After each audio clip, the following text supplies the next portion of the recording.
You're listening to the Radical Transformation Speaker Salon, hosted by Nicole Harlow.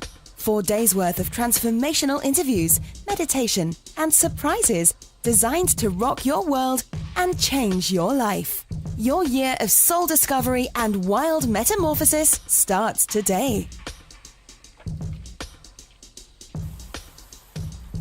Hi everyone, Nicole Harlow here. I'm speaking with Jen Smith over at Mandala Meditation. So you can find her at mandala-meditation.com. And here's just a little bit about Jen before we get started. Jen wants to live in a world where passion trumps profession. Sundays are dedicated to reading books, and cheese is considered a superfood. She's trained household brands such as Lego, Harrods, Royal Bank of Scotland, Lotus F1 Team, QVC, MenCap, and Marriott Hotels through her business, Jen Smith Social Media.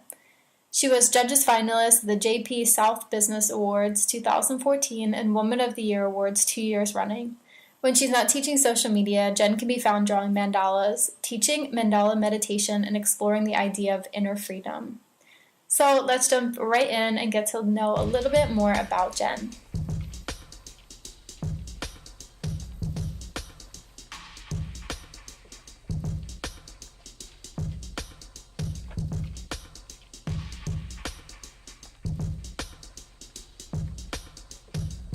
So why don't you just go into some background about your business, and I'm really curious how you got into life as an entrepreneur. Was it did you have a lightning bolt moment, or did you just kind of gradually fall into it and I'm sure you had lots of trial and error along the way too. Totally. So if I take you back, say 3 years, I was working in London for a startup company, but I was commuting in from my hometown, which is in the countryside, 2 hours commute each way every day into London. And I was doing marketing and social media, but as a startup company that I was working for, I wasn't just doing that, events planning, customer service, technical, web design, it was do everything, all hands to the deck. And I was working, long hours, long commute, and I was just really unhappy. I knew quite quickly after taking the job that it wasn't right for me. But I'm not one for giving up. I hate to feel like I've failed. Yeah. So I was like, no, I'm going to stick this out. It can't be all that bad. It's got to get better. The money's good.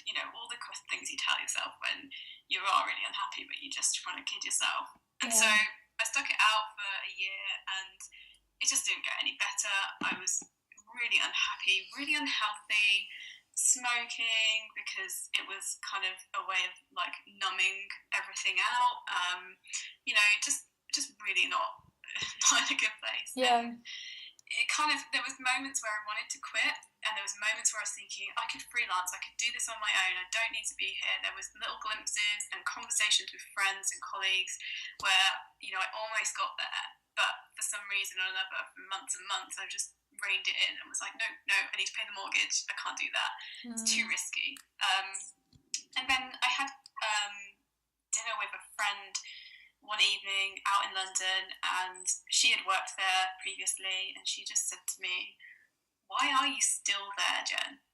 Tell me, because you need to give me a good reason, because I can't see one. So why are you still there? And that one question just made me think, I don't have a good reason to be here anymore. I don't have a good reason to be unhappy. The worst case scenario is me staying at that job, actually. Even if I take the plunge, go take the leap and quit and go freelance, and it doesn't work out, I'll be okay. I've got a support system. I'll get a part-time job. I'll work in a pub. These are the things I realised that I would do to get out of it. And it was that conversation that sparked that kind of final change. And I went home that night, I mulled it over on the train. I was getting quite giddy and excited. I was like, I'm going to have my notes in. But I did have to have a conversation with my fiance Tim and just say, I'm going to quit tomorrow. I remember just sitting down and going, I'm quitting my job tomorrow. And I thought he would put me off or, talk me through it. But he was like, oh, finally. Finally. So that's what I did. I handed my notice in. I didn't really know what I was going to do. And just another bit of context, I had no savings. In fact, I was in debt. And I basically had no buffer. I had no kind of action plan, no money. Yeah. It was the worst case scenario. And I just started emailing everyone I knew, friends, ex-co-workers, my ex-bosses, and I just said, I'm going freelance, I'm doing social media, I'm doing marketing, I'm doing copywriting. These are the things I can do. This is my day rate. Who do you know? And I was so fortunate that people rallied around and kind of I started getting clients pretty much straight away. And so I set up a business called Jen Smith Social Media, which is still running today. It's kind of part-time, and it's a training business. So I teach other business owners and entrepreneurs how to use social media to market their business. So I've been running up that for 2.5 years. Cool. And that was really, it's cool. It's really good. I love it. I didn't even know you did that piece, so I'm writing that down. So that's kind of been my step into entrepreneurialism. Yeah. But like we said earlier, I'm a total creative. I love new ideas, and that social media business, it has limitations for that. There's only so far I can take that creativity, and also I feel like there's only so far I can infuse spirituality, which has been another massive growth for me since becoming an entrepreneur. And so it's a long story. No, we've got time. Go for it. This is all about your story, so take as much time as you need to tell it. So this time last year, I was, working in my business. Things were really steady and good. But, that sort of discord between my creative spiritual outlet just wasn't happening. I didn't feel like I had anything going on. So I ended up setting up another business called The Freedom Leap, which was at the time all about helping people who hated their jobs to quit and start a business and take their freedom leap. And this had come from kind of conversations with friends, and I thought that I had a lot of kind of knowledge and experience, and obviously the emotional side of quitting and starting a business, I definitely could pass on the skills I'd learned to cope with that. So I set that up about this time last year and ran it for about 6 to 8 months, and it was really good fun, but it was a struggle. I have to admit, it was hard to get clients, mainly because they were working jobs and commuting, and they didn't have time either to meet me in my working hours or and also they had money kind of blocks around. If they were either not ready to quit, then they just didn't think they had the money, or if they were thinking, right, I'm ready to do this and start a business, they were holding on to their cash. So it was posing lots of challenges, but it was a step in the right direction for me, kind of doing something more spiritual or more creative and I guess more purposeful. But I had to admit defeat in sort of March time this year, and just realise it just wasn't working. I was pouring so much energy and investment into it, and I just wasn't getting anything back. And I started to realise that it wasn't just that it was hard; it was just not aligned. It wasn't quite right.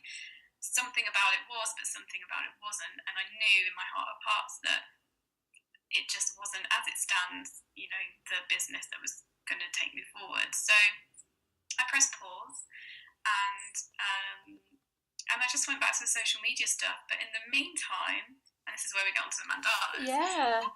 In the meantime, I'd been doing this hobby that kind of came out of the blue, which was drawing mandala designs, which are these beautiful kind of cyclical floral designs. If no one's experienced them, I'm pretty sure the guys that are listening to this hopefully will know what mandala is. If you don't, I think I'm giving you some freebies. So Yeah. hopefully you'll get a taste of them. So they're these beautiful cyclical designs, and I had seen them on Facebook. Someone had shared a post, and I thought, yeah, these are beautiful. I just wanted to copy them and just give it a go. That was my creative side coming out, and I was doing the drawing of them in front of the telly every evening, whilst I was on the phone, listening to webinars. Just when I had a moment and a pen and paper, I'd do it. And I realised by accident that I was slipping into this meditative state, which had eluded me a little bit. I tried traditional meditation. I tried to sit down and focus on my breathing and all that stuff, and struggled. But it just effortlessly helped me slip into that space. And it was amazing. So I just started telling friends and clients about it, and just said, oh, hey, I've tried this thing. It seems to work. It's cool. You should give it a go. And the interest was insane. it totally floored me, actually, just how many people were like, this is cool, tell me more, teach me, show me. And that's when Mandala meditation was born. So it's only been going maybe 3 or 4 months as a more kind of focused project and business. But yeah, so now I'm teaching people how to do mandala meditation, how to draw these mandalas, and creating artwork and murals. Yeah, it's kind of blown up and got a bit crazy. Oh man, I love that. That's my long-winded story. No, it's great. It's great, and it just reminds me of very similar to my own story, which is like trying lots of different things and being able to say at a certain point that like this one is not working. Yeah. Like it's time to press pause. And I think I mean the way that I got into design was just really like your mandalas. It was something that 2 years ago, if you had asked me like, will you be doing web design, I would have been like, hell no. Like, I don't know what I'm doing. I'm not a coder. I don't have a degree in design or anything else. Like, there's so many more people more qualified than me to do this. Like, I just didn't see that as a potential career. And like your mandalas, as soon as I like put it out there, I mean, it's really, you know, as being a business owner, it's really about like, what can you put out there that people are excited to buy from you? Right.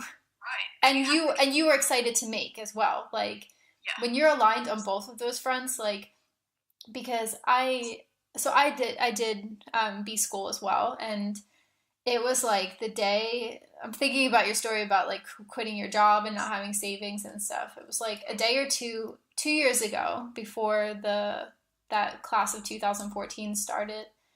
I had wanted to do B school so badly for like 2 or 3 years, but I had been teaching yoga and doing other things before and hustling my ass off and having no money, like nothing, you know, and doing waitressing jobs and like temp work on the side and stuff. And it was like 2 days before the course was about to start, and I didn't have enough money even for the payment plan, but I just like knew I needed to do it. And I was living in England, out in the country at my partner's parents' house. We were staying with them just because we were both like trying to get jobs and, you know, creative. He's a musician, so we were trying to get just creative careers like off the ground. And I went for like a country walk, and I just was a bit like, okay, universe, like I really want to do this course. And if there's something that I'm missing that I'm not seeing here, like I'm open, you know, I'm open to doing it a different way. Like I had $100 to my name and loads of student debt. Like that's the place. I'm like, I am on my knees right now because I don't know what to do. And just like, I'm ready for something else. It was crazy because that night a friend of mine from America called me and was just like, do you still want to do B school? I was like, yeah, but I can't afford it. And she's like, okay, I'll pay for your B school if you make me a website. Oh, like, wow. Yeah, and that's like, she paid for B school. I did her website. She was my first paying client, and then that was 2 years ago, and I've been booked solid like ever since. Oh, I love it. It was like that's why I just connected with your message of like, you found something, you put it out there, and then suddenly like all of that, like what you were waiting for maybe in the Freedom Leap, like that just never really manifested, like now manifested in this mandalas, and you like beautifully. And it's so funny because I remember with the Freedom Leap, letting that go was hard. I mean, I haven't completely closed it down. There's ideas and there's kind of, you know, I think there's something there, it will happen, it's just not right now. But I remember hitting pause and just thinking, because, you know, the advice out there when you're an entrepreneur is don't quit, hold on tight, you know, etc., etc. And I was like, I can't quit on this, you know, maybe I haven't given it long enough, or maybe there's another solution. And, you know, that kind of critter brain was going nuts, sort of telling me, like, don't quit on this, people are going to think you're flaky, etc. But I had to honour what was going on in my gut and my heart, and it was, you know, it was saying, this isn't right, let it go for now, something will come. And it is that faith and belief, even if you don't know the how or what, you know, when that faith is there, it just works. So you talking about your B school, it was very similar in a way to my B school experience too, because you knew you had to be on that program, right? Yeah. You didn't know how, you didn't know, you couldn't have come up with that possibility. And then even better, I love how the universe over-delivers and was like, hey, not only will we pay for these we'll start you up in a whole new business. Exactly. And then it's like, now it's like this year, we're like a little past like halfway through the year, and I've made more this year than I ever have in my life. Like, it's not a ton, but it's a lot more than I used to put in my tax returns, when I was waitressing, and I did it all myself. Like, and that's just such a good feeling, and I just have clients that I love, and I'm doing work that I love, but I've been also, and the reason for the program and just all of these conversations even is just that I was feeling like like you were saying about your social media work when you were doing that too, it's like there's not much space for spirituality in the design work that I do. And I'm blessed because I work with like yogis and health coaches and, really cool business owners. So I'm not doing anything that's like boring and corporate, but there just isn't that big of a container like to also infuse it with a lot of spirituality. And I was missing like teaching meditation, now I'm like hopping on Periscope and doing like Periscope meditations and just, talking about like cycling with the moon and the zodiac and all this like really good stuff that is also part of my life and my personality. It's like, I wanted to create an outlet for that.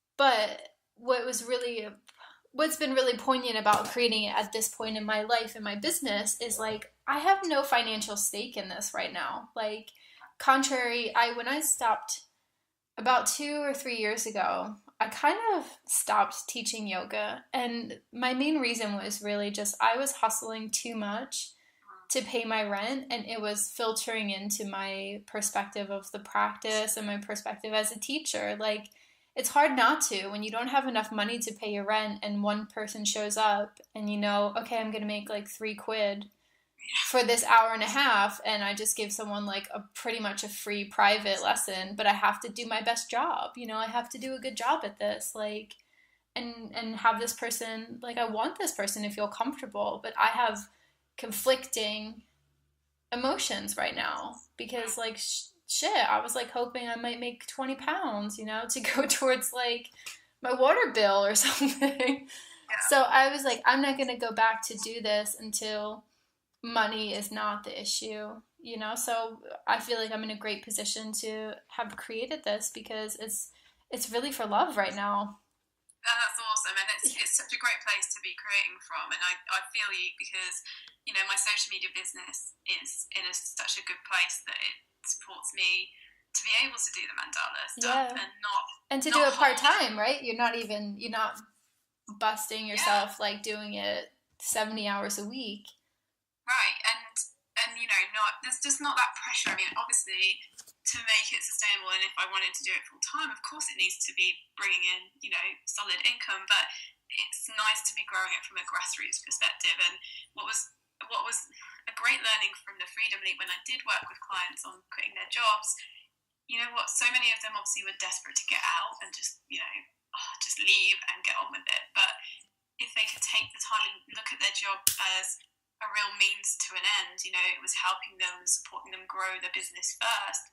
Yes, I quit, and yes, I did it with no kind of plan, but I do think there's definitely something in having that financial stability in place so that you can really explore what you love. And I think it is important if you can find that option for, if there's anyone out there that is thinking, I'm not on purpose, or I'm not aligned, or I can't afford to do that project, look at where the money is coming in and see it and be grateful for how it's supporting you to be able to then spend a little bit of time, even if it's a small amount, on something that is your passion project. Absolutely. I completely agree with you. And I kept a bridge job for a really long time, just doing like temp work. And I look back on that and I'm so grateful for those temp jobs that I did because they were long-term temp jobs. But I spent so much time like while I was working listening to podcasts about entrepreneurial podcasts and like webinars and things like that. I would just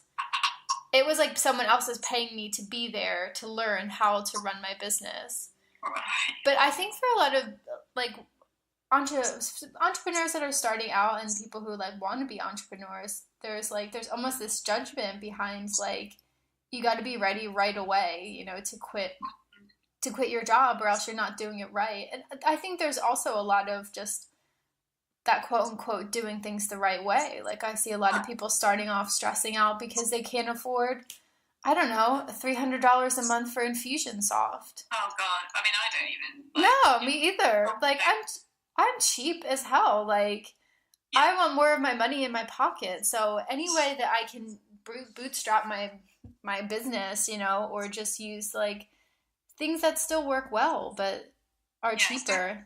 Definitely, and I think, you know, I've got sucked into that, you know, like a specific piece of software I tried for a while was Lead Pages, and, you know, it did serve a purpose, but it was, at the time, quite a lot of monthly income. Yeah. But, you know, it was an expense every month as much as going to the gym, so, you know, it was adding up, and I wasn't actually getting the value back, and it was more like, oh, but that's what everyone uses. So exactly, yeah. And then I realised, oh no, wait, if I can pretty much put a sales page together myself, like I don't need this. Yeah, totally. And I had tools that I could bootstrap, and I think there really is no harm in doing it that way, and things grow so much more, I think, organically if you don't force it. You know, if just have what you need right now, and don't worry about what you might need in the future or what you might want to invest in, but what do you need right now? And I suppose that goes back and ties in really nicely with what you're going to be teaching in the program is presence. You know, I know that for me, it's great to have goals and vision, but if you lose sight of where you are right now, and I can't be grateful and just happy with where you are right now, there's this discord, and you're never really going to attain those goals because you need to be in that place here and now in this moment to be able to then reach the next level and go for your goals and dreams.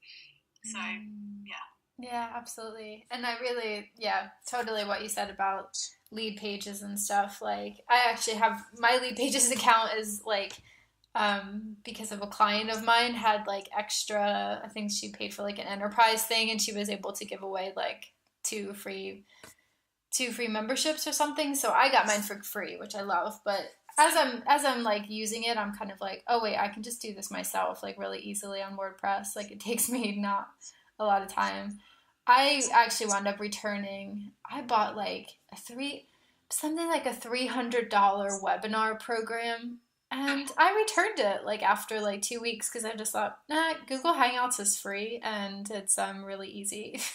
Exactly, and it's just what do you need right now, what works, and you know, if you want to invest in the software, awesome, if it's the right thing, and there's no harm in not having what everyone else has got. Yeah. Definitely.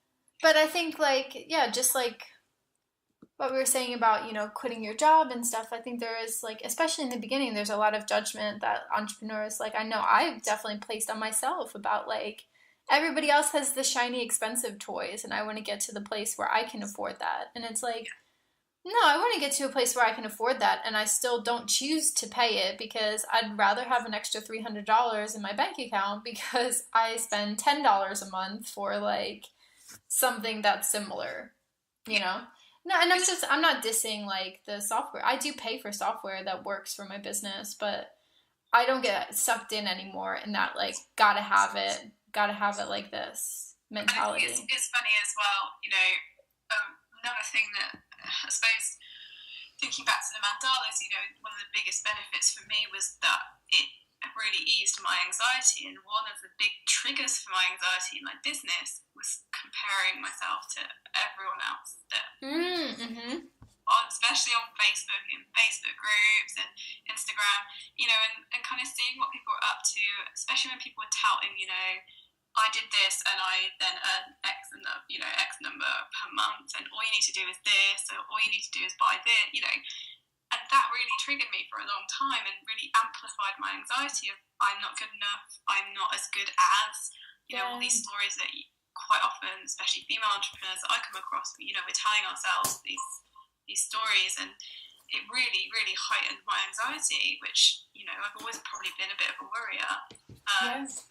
And obviously doing more spiritual practice such as meditation and mandalas, etc. But, you know, also turning off the kind of, putting the blinkers on, you know, not listening to what everyone else is up to, not getting sucked into the hype. And one of my friends, Lucy, she's doing a whole awesome project on comparison free. She's talking about this all the time, and it's such a good message, especially if you're just starting out, to just put your blinkers on a little bit, be inspired by other people, but don't get too sucked into it. Exactly. Yeah, I mean, when the way that I deal with that kind of like Facebook group stuff is like I take a pretty protective stance towards myself, you know, because of that, because of the anxiety and things and comparisons that could come up. So I'm a member of a lot of groups, but I tend to just like turn off all the notifications for them. Yeah. I only see them, like even groups like B School and things like that. I just go into them like when I feel like it, rather than this constant like barrage of like, I just had a 6-figure month and I just, you know, made like $500,000 of my launch and you know. It's just, I don't really want to necessarily see that all the time. So I just take, like you said, like I just take the things that are inspiring to me and, you know, use the groups for like inspiration and help, but not necessarily like something that's always on my radar. Absolutely. And it's funny because, you know, the way we met was me kind of going into a group with intention of finding stuff that I was, you know, interested in and needed help with, and there you were. So it's, you know, you can use the groups definitely to really feed what you need. But yeah, I'd love that tip of just turning off the notifications. Yeah, I even have like I use the Chrome browser, and I have an extension called the newsfeed eradicator, I think it's called. And it actually turns off my newsfeed completely. So oh my God, I need it. And it gives you like, I the only place I can see Facebook newsfeed is on my mobile phone, and I tend to be just like, if I'm on Facebook and I'm on my phone, it's because I'm just playing, so I don't really mind that I see it there. But on my laptop, I just completely remove the newsfeed, and all you can see is like an inspirational quote instead of your newsfeed, and then you get the rest of like all, you know, the rest of the perimeter. So you'll see, like, you can still go into Facebook groups, you can still see all the emails that you've gotten and notifications, but you just don't see that scrolling newsfeed in the front. Oh my God, I need this in my life. Yeah, get it. It's free. It's called, Newsfeed Eradicator. And, is it a Chrome extension? Yeah, it's a Chrome extension. And it just, like you were saying about presence and intention, it allows me to really say, like, why am I on here? Yeah. Okay, I'm on here because I want to go into the B School group and I want to look for, you know, who's looking out for a web designer, or, you know, maybe I want to ask a question about like a social media manager or something like that. And I have found wonderful connections through that group and other groups, you know, whether people have found me or, I mean, the weirdest story really is that, so I live in Malta, and when I first moved here, obviously I didn't know anyone, and I hardly ever go into the B School group. And I do, you know, I kind of go by like, you'll see what you need to see, like in that group, and you'll make the connections that you need to make. So I just happen to like log in. I'm like, I wonder what's going on. So I like go over to B School, and I see the very top post is from this girl in B School who's like, I just wanted to share my story. Like, I'm a health coach, blah, blah, blah. And I'm living my dream on this tiny Mediterranean island. And I was just like, right to her, like, it's not Malta, is it? And she's like, yeah, it is Malta. And she's like one of my best friends here, you know? Amazing. And it's crazy. Like, I had no idea. It's so tiny. This island is so tiny. It's like 20 miles wide. And so the fact that there would be another B schooler here was just amazing to me. And the fact that I would actually see that post, like that we both would be on at that time. Yeah, because I must miss 99% of posts in that group. I love it. You were meant to be brought together. Exactly. Yeah, I really do feel that. I really do believe that. Yeah, I hear you, and I've had it just so many times. I can't count now. And it always restores my faith. If I've had any kind of doubt in, my abilities as a manifestor and the universe got my back if I have that. I just remind myself, like, okay, all these awesome people in my life, I would say 70% of them I met through, business groups or, serendipitous moments or just lucky opportunities or whatever. Yeah. So I have to remind myself. Yeah, absolutely. So I'm curious, like, when you go about like day to day, or might not even be every day, but just like weekly, are there any rituals that you do both like in and outside of your business, to maintain balance in your life, or like some wellness in your life? Absolutely. I mean, obviously, the key one for me is drawing mandalas. So, like I said, that was hugely beneficial. It's so meditative. It gets you into the flow state. I don't know if you've heard about that. So, it's all about that singularity of thought and just being able to really quiet the mind. As a creative ideas person, it can get a bit much sometimes. And I try and do that every day if possible. I don't force it. There are days where it doesn't flow and it doesn't happen, and that's cool, or I might be, busy, but pretty much every day I'll do some sort of drawing mandalas. And I do have a morning routine. It's so funny because yesterday I was having a chat with another business friend, and we had both let our morning routine slip a little, and I was talking to her, we were talking about our best months in business, and I was like, what was the thing? What was the difference, that made the difference for you that month? What was it that you did differently that meant you had an amazing month? And she was like, well, I was doing this every morning, and it was her routine. And then she asked me the same question. I was like, oh yeah, me too. Yep. Yep, so me too. I'm really happy to share that with you. I've actually absolutely mapped it out, but let me pull it up, because I've literally just kind of formalised it properly in my head, because it was always a bit frantic and frenetic, and I'd just kind of pick up on stuff. But since doing it as a kind of regular thing, it's really awesome. So I usually start with meditation, whether that's mandalas. I do love visualizations and guided meditations. YouTube's an amazing resource, and the Omvana app, I don't know if obviously you probably create your own, but the Omvana app by Mind Valley is really cool too.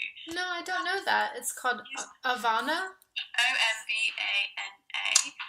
The reason I kind of came across it was Vishen Lakhani, who runs Mind Valley. He's got a meditation which is one of my favourites, which is, I think it's the 6-phase meditation, and it takes you through things like forgiveness and gratitude and future visioning. So in 20 minutes you can kind of knock off all of those awesome things. So I came across that meditation. I do that quite often, and then the Omvana app is really cool. They've got loads more. So meditation is usually the first place I start, and then some sort of journaling, gratitude type thing. So if I'm writing out what I'm grateful for and really feeling into the gratitude over the last few days or the last 24 hours, or it can be big stuff or small stuff, I'll spend some time writing out, what I'm grateful for. And then this practice that me and my friend kind of both adopted is writing out affirmations, but in a sense of they're happening now. So not this is what I want, this is what I have, and really thinking about what do I want to believe about the world, what do I want to believe about my life, and writing them out. Right, yep. As affirmations, but really future, not future tense, present tense. So, right, okay.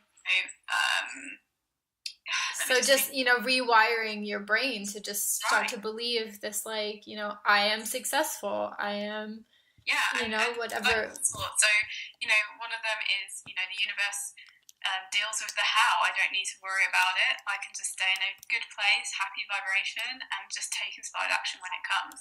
So that's just a belief that I have, and if I remind myself of that every morning, the universe has got my back. I love that. Yeah, I love that. I need to worry about the how, and so I've got a list of various beliefs, and they are really aligned with my goals. So at the moment I would love to be doing mandala murals for kind of high profile entrepreneurs. Take Vishen Lakhani from Mind Valley. Wouldn't it be awesome to go and paint a mandala in their office? That would be amazing. Yeah, wow, yeah. So I've got that kind of built into a belief of I work with amazing entrepreneurs and create beautiful, inspired art. all around the world, and I get to travel to do it. Like, that's a belief I'm building into kind of my mindset every morning, and I kind of have fun with it. I try and keep them believable enough. I do think when it comes to manifesting and attracting what you want into your life, if you stretch too far, you don't believe it, or it just feels really uncomfortable, and it's not going to feel good. So totally agree. Yeah, it's a real balance of, okay, what's a bit of a stretch? How can I make it fun? It's like going back to what I said earlier. One of the big things for me is, how can I make this more fun, and how can this be easy? So yeah, my beliefs, and I will read through those and really just get into that feeling place of like excitement that, oh my God, this is going to happen, and that's really cool. And then the final big thing that I'll do is visualization. My friend calls it future re-imprinting, and she taught me, actually, her name's Jo Sweeney, she's awesome. She taught me it as an EFT practice, but so future re-imprinting, which is basically visualizing yourself as in a situation in the future, and really getting into the details of that. So for me, it might be seeing myself at Mind Valley's headquarters, and what am I wearing, and who am I with, and what can I hear, and what can I smell, and all that kind of stuff. And are you doing like any kind of EFT like tapping while you do this, or if anything comes up that is not any negative doubts come up, basically? So if I go through any of those beliefs, and if any negativity crops up, or any little niggly voices of, you can't do that, I'll tap on that. And again, my friend Jo was just like, you just need to tap on it, Jen. If any doubts come up, just hit that karate chop point and just tell yourself, even though I'm feeling like I'm not good enough about this particular belief that I want, or this goal, I do think completely love and accept myself, and go through that. So yeah, I do tapping definitely when those doubts come up. I found that an amazing tool. What I have found is I'm really good at putting it off. I have a little bit of resistance to tapping on a regular basis, so I just use it when that doubt kind of creeps in, and I'll catch myself and I'm like, oh wait, I gotta tap on that. Yeah, I love tapping. I've only just recently got introduced to it, probably in the last like 6 months or something. Well, that's when I really started putting it into practice, and right now I'm trying to develop a daily practice of it, to specifically tap on upper limit problems. Really just through this whole launch process, and putting myself out there, and actually finding myself sometimes resisting the positive, what would you say, like the positive exposure. Even putting something out there and having people like getting an email of someone being like, this is a great course, it just sounds like a great idea, can sometimes be enough to make me just want to shut the lid of my laptop. I know, it's like so crazy, and just like so against, what I want to be doing. It's like, I want to put these things out in the world, but it's just like the positive almost scares me more than the person saying no. It was like the authors that I love saying yes were like, oh my God, I can't do this. I hear you. They said yes. Is it not Marianne Williamson? He says, it's not our greatest fear that will fail, or our darkness, it's our light that's our greatest fear. And that's me paraphrasing, I don't know it for sure. No, yeah. And she's so right, like, sometimes the good stuff just freaks you out even more, because you're like, oh wait, I have to, like, alright, this actually has to happen. Yeah. And when I reached out to people for doing this, like the speaker series, and I had so many people that got in touch, and it took me a while to even like be able to just write back those emails on Facebook, because I was like, I'm overwhelmed by this like positive, like I felt like so quickly my container got really big. And I was like, wow, I need to like call in my tapping here, because I want to be able to fill that container and allow the container to get bigger and bigger and bigger, and still be able to fill that and fill it with love, and not doubt whether I'm worthy of receiving, not doubt whether I'd be able to do it, not doubt whether I'd be able to provide just really wonderful things for people too, and just be able to step into that place. So I just wanted to like be honest and open up about that because I haven't really said it, a lot of it out loud, but tapping is definitely helping me every day go through that, like, yeah, I'm ready to rise, I'm ready to like fill this big container and fill the space. Oh yeah, and the universe doesn't give you anything you can't handle. Yeah. It's just your little mind going, oh, I'm not sure about this. But yeah, tapping's been brilliant, and I came across it. I joined Denise Duffield Thomas's Lucky Bitch Money Boot Camp. Oh, I'm interviewing her in a few weeks. I love her. You will love her. She's a darling. So I got her program as an affiliate freebie for B School, and I didn't know anything about it. I thought it was going to be a financial planning course, to be perfectly honest, and it's not. But one of the tools that she advocates is EFT, and that's how I came across it. And it was great, and I loved it, but I was struggling to kind of keep up the practice myself. So that's when I reached out, and I connected with Jo Sweeney, who's a success coach, but she uses EFT to really overcome your limiting blocks and your beliefs. And that was just incredible because we went even deeper, and she actually teaches something which is like an extension of EFT. I don't know if you've heard of it, called matrix re-imprinting. No. Mm-mm. So it's like, it takes the ethos of tapping, but it's a little bit more woo-woo, spiritual. So you end up kind of, how do I best describe it?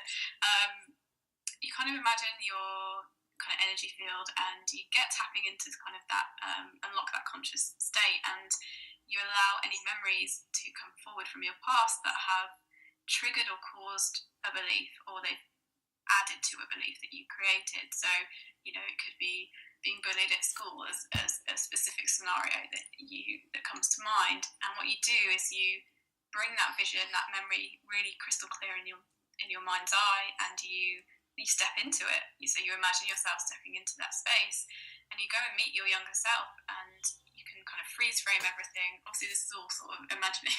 Right, yeah. You kind of freeze frame what's going on, and you talk to your younger self, and you kind of see how they're feeling, what's the belief that they're setting up here in this moment, in this memory, and you tap on them or with them in the memory. It's very strange, but it was just phenomenal how much that changed things for me. So it's like a really deep EFT practice, and we went back so early to really, my younger years, where obviously that's when you form so many of your big beliefs, and even before that, memories in the womb, and we even did past lives. Wow. I mean, it's insanely, very deep, very spiritual, but it was incredible to be able to see where the root of these beliefs was built, and how the patterns were created throughout the rest of my life. And going back and tapping with my younger self and giving compassion and love as well was just phenomenal. And it really helped me break down so many blocks that were in my way. The biggest one for me was, I'm not good enough, and it creeps in a little bit now and then, but nowhere near like it used to. And we had to go through quite a few memories together to just really knock that one down, because it was just an undercurrent. But once we got to the root kind of cause, that starting point where that memory was created, oh wow, things changed like overnight. It was insane.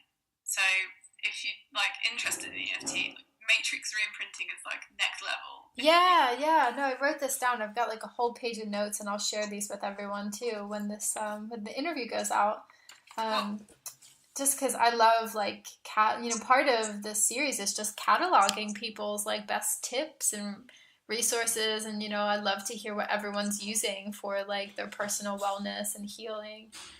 And yeah, that matrix re-imprinting sounds awesome. It actually sounds similar to something that a therapy that I'm doing here in Malta. I just randomly met someone that I live in a really small village here, and there was someone, an English woman that lives here, that does this, it's called theta healing. Oh, cool. It's quite similar to what you described, and it's a carry-on from EFT, and she works with, like you're saying, breaking down beliefs that you have, these negative beliefs that really aren't helping to move your life or you kind of spiritually forward, and then going back to the root of it. And she does, rather than tapping, she asks she kind of works with like source energy. So we're getting like, you know, pretty woo-woo here. Like she works with source energy and she's asking source to replace the old belief. And it's kind of just like deleting the old program and reprogramming it with something that serves you, you know? So we've only done one session, and last week was really centered around this upper limit issue for me of like wanting to be successful and being comfortable being successful, but not too successful though. And not so successful that, because I grew up like really working class, like my parents were teenagers, like, and I was really like in my neighborhood and in my school, I was a very tall poppy, like one of the few people to graduate, definitely one of the 1% to get a master's degree, and probably one of the few people that doesn't live in that neighborhood anymore. Like everyone is just really like stuck in the bubble still. I always felt a lot like a black sheep, but I was also like, it was my intelligence and ambition and stuff that really got me out of there. But I think I've been working with this. I uncovered this underlying fear that like, if I get too successful, it's going to really isolate me from my family, from my community where I grew up. And like, I'm going to be really lonely. Yeah. Because like, who's going to be excited? Like, it's almost like I want them to feel proud of me. I want them to be proud, but like, will they feel bad if I start making like shitloads of money? You know, like if I'm the only one, if they're working at jobs that they hate and they like make just a very working class salary, and then suddenly I'm like, oh my God, I made like $200,000 this year and I'm so excited. Like, will that make them feel bad? You know, this kind of came down to that to me. Like, but then if I can't, I don't know what I like. So we kind of worked with reprogramming that, you know, what's okay. How much success is okay for me to handle? Yeah. And it seems like that is the core right now, is just being able to expand my container and be comfortable about that. And I gave myself in that session permission to like, maybe I don't have to tell them how much I make. Yeah. But what came up for me in there was like, I definitely need some cheerleaders. Like I need some like homies that I can tell who are going to be like unconditionally excited for me. Yeah. And just like, you know, cheer me on. And it has nothing to do with them, whether they like, doesn't make them feel bad about how much money they have or they don't have. Right. It's totally, I resonate so strongly with that because, like I've had to surround myself with what I call my business buddies, you know, the people that get it, they understand it, and they're not threatened by success or failure, and they understand it, so that they can kind of cheerlead me in the most loving, supportive way. Yeah. And it's not to say my family don't know about my businesses, but, you know, a lot of the time they can't get their heads around what I do. Yeah, same. Especially the new stuff, like the social media is a lot more tangible. You know, it's easy for me to say, well, I train other people how to market the businesses. That's very, very easy to get your head around. But Mandala meditation, they're like, what? And they won't really go there with me. And, you know, it's interesting. I was going to actually ask you, because something I've found in the last couple of years of really coming to, I would call it an awakening. You know, I'm a lot more spiritual. I really know what I believe about the universe and the world, and I've experienced it. And, you know, I've developed practices that are more spiritual. You know, I've been learning how to channel as well, which is an amazing tool. But there's a lot of fear and almost like a threat of telling people about it. Even now, me telling you on here, it kind of feels a bit scary, because what if one of my family members listen and they hear me talk about channeling? They're going to be like, what the hell is that? Are you being brainwashed? You know, like, they don't get it. I was going to ask you, like, with your spiritual stuff, were your family on board, or have you come across anyone of your friends or anything where kind of coming out of the spiritual closet or not, you know, because of what your family believe or what you, it feels like there's a threat there, if you know what I mean. Yeah, I mean, I think that it's always been kind of, well, in my background, I was raised Catholic, and my family is like 100% Catholic, religious, like, I went to Catholic school and everything. And so I had big, I'm not religious in the slightest. I'm spiritual, but it was a long time ago that I decided that I wasn't, part of the church and stuff. And I consciously, when I was a teenager, I was still going to Catholic school even through high school, so 4 years of high school. 2 years into it, I was like, this is not for me. I don't believe it. And so they took me out of school and put me into like more, I guess what you'd call like a comprehensive school. Right. And but now that I'm an adult, I think first they don't know a lot of like the woo-woo stuff. Yeah. And even when I hear myself say that, I'm bothered for myself because I feel like I spend a lot of time justifying the things that I believe and the things that I practice and I think about by saying like, oh, but they're woo-woo, or watch out, like this is a bit woo-woo, when this is actually what I believe. Like, I feel strongly about this, but I do feel like I just, I'm kind of always trying to make sure that everyone else is comfortable with what I do or what I believe. So when I'm at home, I think it's always been like spirituality light because there's the yoga teacher stuff. So my family's just kind of like, oh, she's the yoga teacher and she teaches meditation. But like, no, I don't really talk to my family about like channeling or even things like law of attraction. Yeah. They're just like, they're not, I don't think they'd be judgmental, but they're just not where I am.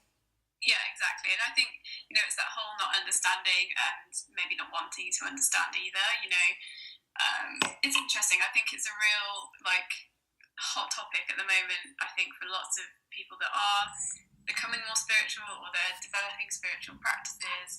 I have found that at least I can talk to, my friends and, people like you, and it kind of, I can share that side of me with the right people. And I suppose that's the lesson, really. It's the same in business, don't go for business advice and support from people who don't get it.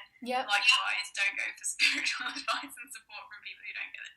Yeah, and that's actually been a conscious practice of mine as I, every year as I grow more and more as an entrepreneur. It's about like, how can I connect these messages together?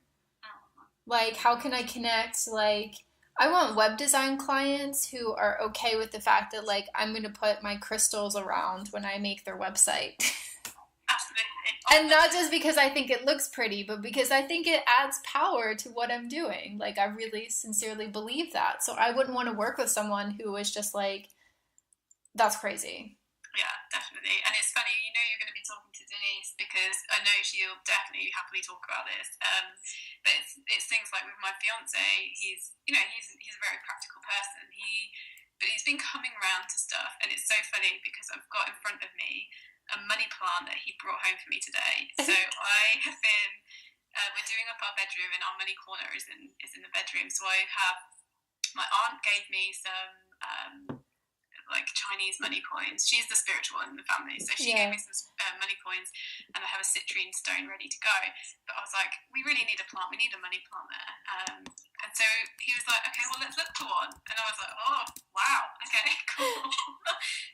He will. I sometimes think he humours me, but I think he's slowly starting to kind of come around to some of the things. And he came home today. He's like, hey, look what I've got. I've got a present for you. And it was a money plant, and it's awesome. And I just, so I think... Where did he find it? Huh? Where did he find it? He stopped at a garden centre on the way home. He was like, oh yeah, I'm just going to stop here and see if they've got one. That's him. So, I think there is definitely some argument in, there's people that are really close to you sharing it, but just not pushing them into it. I found with him not to force it upon him, but if I talk about, oh hey, I manifested this, or I'm working on my money mindset, or I'm going to this spiritual thing, or I'm doing whatever, if I'm talking about it like it's normal, he is coming around to it a little bit more, and he's just accepting it. Whether or not he'll take it on board and do it himself is another thing, but he doesn't need to. So I suppose, I'm just realising that I've got a lesson to learn here, that, it's the same with my family. If I kind of normalise it a bit more with them and just kind of drop it into the conversation, over time I'm sure they'll come around and accept it. Yeah. And I think for me, for a while, it was, I don't know, wanting to talk about it and wanting people to come over to like my side, my way of seeing things, like even in my relationship, like I wanted to be like, no, have it like, have it be more about manifesting, have it be more about like, do this or do that or have crystals or something.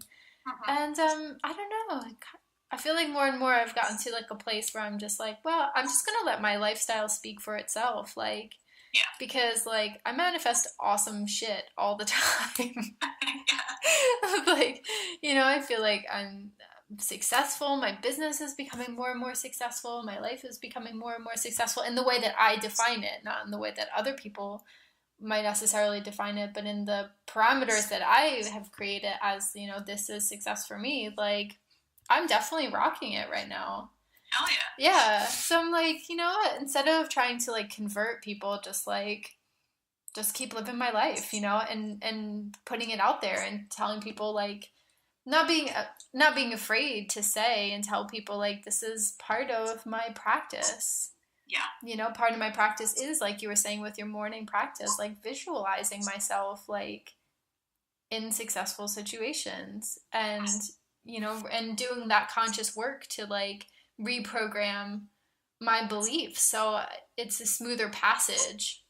Yeah. For all this, because I find an issue that I would still struggle with from time to time was just like starting the web design stuff, and it was going so well that I just felt like this is it. Like I'm only going to get 4 clients and then no one else will ever work with me. And then it was like, oh, I'm only going to get 10 clients and then no one else will ever work with me.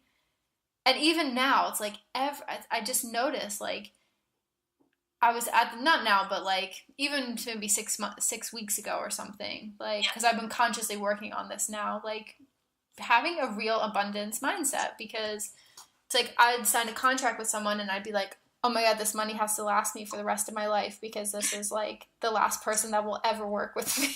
Yeah. As if like I've just fluked it until this point. Like I've just got lucky and this is it. So this $2,000 has to stretch for like, I don't know, like 60 years or something. Oh, I totally understand. One of the first things I like totally blasted through when I went through Denise's course because, that was such a pattern for me. And sometimes if I let it slip, it can come back where it's like, oh, have a great month. And then the next month will be crap. And because it's like I can't sustain that. So that's been, definitely a big one for me to work on. I hear you, definitely. Yeah. It's all good. But, okay, so I'm just kind of like getting ready to wrap up, but I'm curious if there are any like old habits that you're ready to like shed, stuff that no longer serves you anymore. You want to make room for like an upgrade, whether it's just something in your business or even just a thought, or like a habit or anything like that. Yeah, definitely. I think at the moment, I can dream big, but really believing it has been really hard. And kind of, again, I suppose that staying small thing that we were talking about. And I really want to shed that kind of lack of faith. For me, it's about believing that anything's possible. And that's what I'm really working on at the moment. One of the biggest things that I'm trying to kind of infuse into everything I'm doing is that anything's possible. And if it's possible for someone else, it's possible for me. And that's kind of definitely a big thing. And I think because the Mandala stuff is so fun and so creative, and it really is an expression of me, and I get to really pour my soul and everything into it. There is a little part of me at the moment that is like, it's too good to be true. It's too good to do this full time. Yeah. A little bit of the artist story is creeping in, struggling artist and all that. And I don't want to let that creep in. That's something I'm really consciously trying to avoid kind of going there in my head and just saying, well, there are artists that aren't struggling, and there are people that are doing soul's work that is abundant in every possible way. And so it's all about possibility right now. That's really what I'm focusing on, and just trying to sit into that and really give over the how. One of the big lessons I really have learned is stop worrying about how it's going to happen. And yes, you have to take action, but you don't need to have every single point mapped out. You know, we were talking about serendipitous meetings and connections, like that stuff, you can't figure it out, you can't plan it, you have to let it happen. And so it's a bit of giving over and letting go and just saying, this is what I want, this is how I want to feel, and bring it on. Yeah. Oh, I love that. I love it. And last question is, what's one thing that you're consciously manifesting for maybe this coming year, or it might even be, you know, in the next 2 years? This is really a hot topic for me because I have been thinking, you know, long and hard about it. And there's a few things I'm really consciously manifesting. The biggest one for me is having, well, there's 3 things. So consistent income, and that's going to allow me to completely clear any debt that I've got, and start actually saving some money. So, you know, that's really key. But also being able to travel is a huge part of like my desires. I really love just traveling and visiting new places, and you know, mainly because of money and excuses like that, but I've kind of resisted it and you know, funneled my money elsewhere. So I'm making a real conscious effort to kind of explore opportunities. And it's so funny because I was literally saying this yesterday to a friend, and she was like, oh hey, well I'm going to Florence in October, and you know what, you can come too, the flights aren't much money. Yeah. You know, the accommodation's Airbnb, so it's really affordable. Why don't you come for a few nights? So I am, and it's just, yeah, so nice. I'm already manifesting it. I just want to manifest more of that. And what else? I think for me, really, in business, it's about really growing the Mandala meditation and really allowing those exciting opportunities that I dream of, you know, working with amazing entrepreneurs and really spreading the message of creative meditation. I really want to get that out there. I know so many people struggle with traditional meditation, yet they understand the benefits. Yeah. And when it comes to something like drawing mandalas, it's so effortless. It really, you know, it is just pen to paper, and it almost sounds too easy to be true, but it works. And I really want to share that meditation is possible for everyone. There's just different ways of doing it, and this is one way that I think is really easy and fun. Yeah, and I mean, there's so much science behind it. I go through all the kind of the science behind the brain and how it works when you get into that state. Mandala meditation definitely satisfies both sides of your brain. So whereas traditional meditation kind of satisfies your creative right side, but your logic kind of left side is left sort of hanging around, waiting for you to come back. Yeah. The beauty of Mandala meditation is it really satisfies both of those. So yeah, I just want to get that out there and just show people that it's such a beneficial tool and a practice, but it's easy and it doesn't have to be hard, or it doesn't have to be spiritual in that sort of traditional lotus sitting on the floor breathing kind of thing. Well, that's awesome, and you know, I have no qualms against that type of meditation at all, but yeah, I think it can be more accessible. Beautiful. And I'm sure that it really seems like all of those manifestations are already coming to you. Oh, right. They're already on their way. My favorite affirmation right now is thank you, this and more. I'm already getting it. I'm grateful for it, but more is good too. I am writing you down. I'm writing this down. Thank you, this and more. It's a good one. All right, Jen, well, it's been so awesome talking to you. Thank you so much for sharing this with all of us, and I'm sure that we'll be in touch soon. Definitely. Thank you so much. Bye.